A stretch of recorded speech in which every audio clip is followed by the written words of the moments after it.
magbabayad muna tayo ng tubig bago tayo sumundo sa school niya ulit. Nakalimutan ko lang yung payong bato. Yun lang, wait lang. Yan na. Wala atang pila. Ano? Yun. Ay na, sarado na ata. Ay, ito naman. Tiyempo.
Susundo.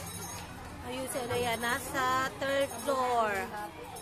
Kasi hindi masyado hanta dito kasi kati-zoom ko. Madilim sa kanila. Ayan, ganito karami na sumusundo. Tingnan nyo naman gano'ng karami yan. Ayan. Ayun, si Alea, yung nasa taas na yun, yung katabi na nakataas ng kamay. Hindi halata kasi malayo. Time check, 11:46. Hindi pa nakakababa si Alea. O, diba? Sobrang dami. Palatandaan ko kay Alea yung ipit niya. Para madali ko siya makita. Diba? Palabas na si Alea ng gate. Nasa baba na sila ngayon eh. Sobrang, crowded. Paglabas ng gate, kaya hindi siya usad. O, ayan. Standby ako dito sa baba. Siyempre, dito ako sa lilo, ayoko sa init. Parang hindi ko makita kasi masyadong ng araw. Mamaya, bubulaga na naman dito yung sa harapan ko. Nandito na ulit. Lagi na lang ganun. Nakita ko na si Bella, lumabas na. Pero si Alea, di ko pa nakikita. Ano ba naman yan? Lagi na lang ganyan. Ano makita ko sa dami ng bata. Ito na siya. Lalapit siya sa akin. Hello, Alea. Hi! Anong meron? Assignment. Anong subject? AP. AP. O, sige, sa bahay na tayo. Ano? Okay na, Daddy. Ate, bumili ka ng ano? Nang? Pinatay? Pati peanut butter? Okay, dadaan tayo. Okay na, uwi na muna tayo. Ang init. Ano doon? Yung fried chicken ang ulam mo? Tubig pa rin. Ayan, bago kami umuwi, dadaan daw muna sa hardware at bibili ng pako. Daddy! Aga pa naman para sa lunch. 11:12. Ayan. Stop natin yan, di ba? Ay! Yan ang nakakainis. Ayan, pauwi na tayo ng bahay. Pagkatapos sa school, bumili ng pako. Tapos diretso na sa bahay. Paano natin yung ha? Nakalimutan ko magdala ng pera kasi nga ang nasa ispo susunduin ka lang kasi magtatanghalian na naman. At saka sabi ni Daddy mamaya na nga daw ang bili ng tinapay para bago. Diba?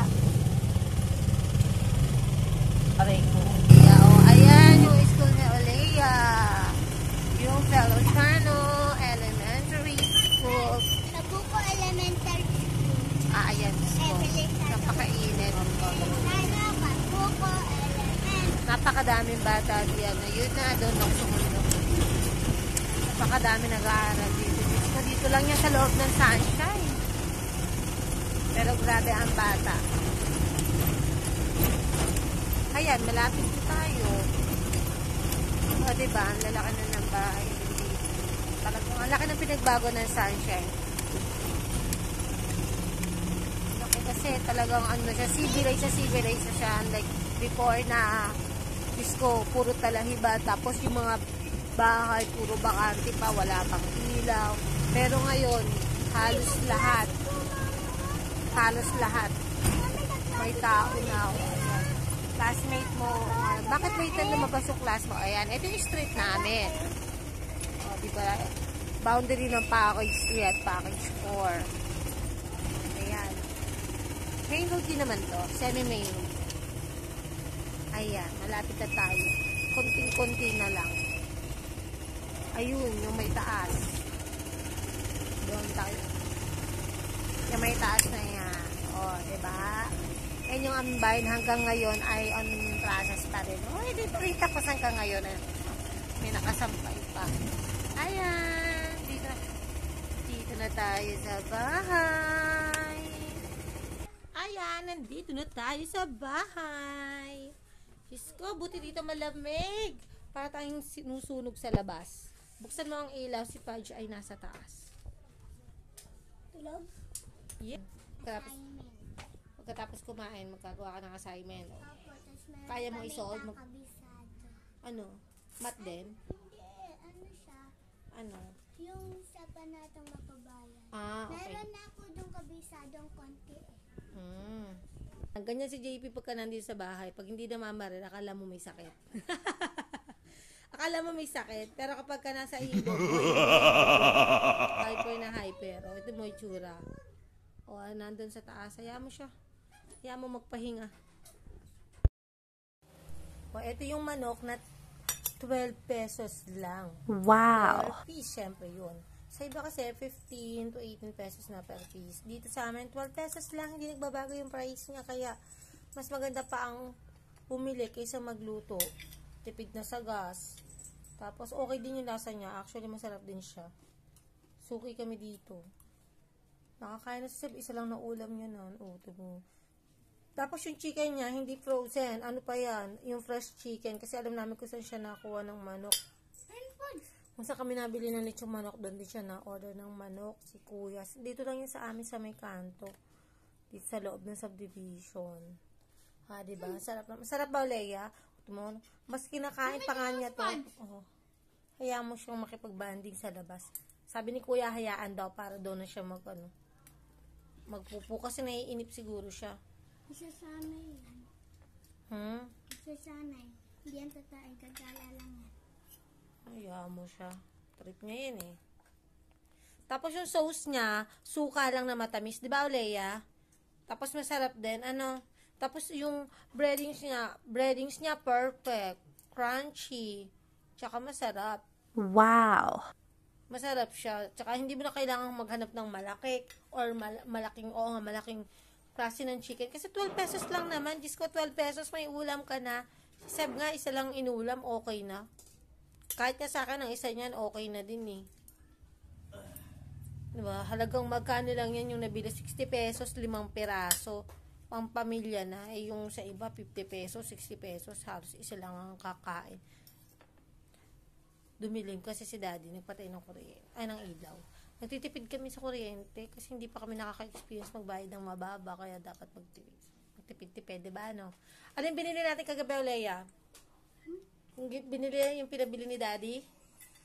Ano yon? Ah, kaya pala. Showtime na. O, so ano yung binili ni Daddy kagabi, pinabili sa atin? Hindi ko tanda. Yung ginamit kagabi, yung binili. Ano hindi mo tanda? Ano yon?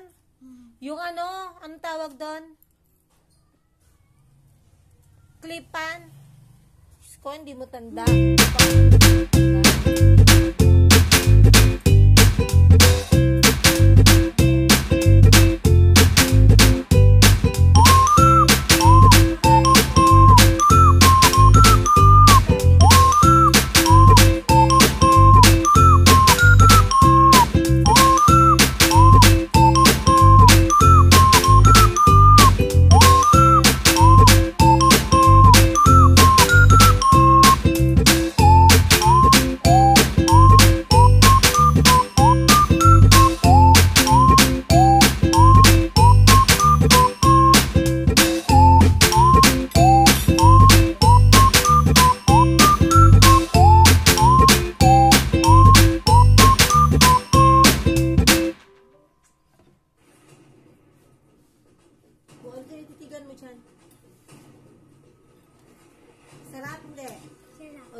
luto ko, no? Mas perfect yung luto ko. Nung hindi, Hindi perfect no, sunog kaya.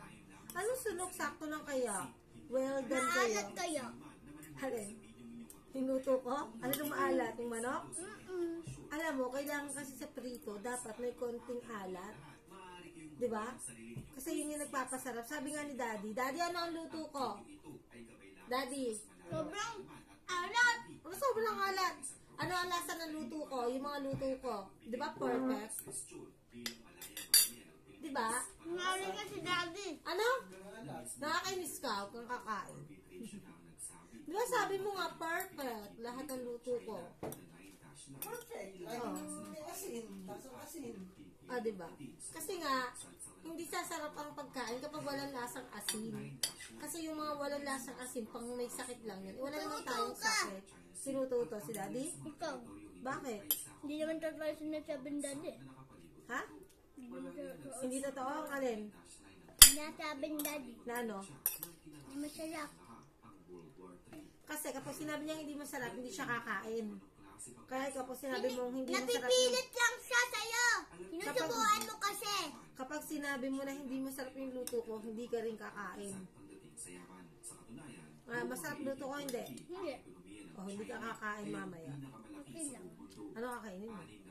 Meron kang biscuit. Ay, wala, bawal ka. Hindi kita papakuha ng biskuit. Kasi ako ang bumili mo. Ngayon ka. Oh, true. I will do that. Dadakal ako showtime. Ayaw mo na kaya. Maganda yan. Na, ano yan eh. Historical yan eh.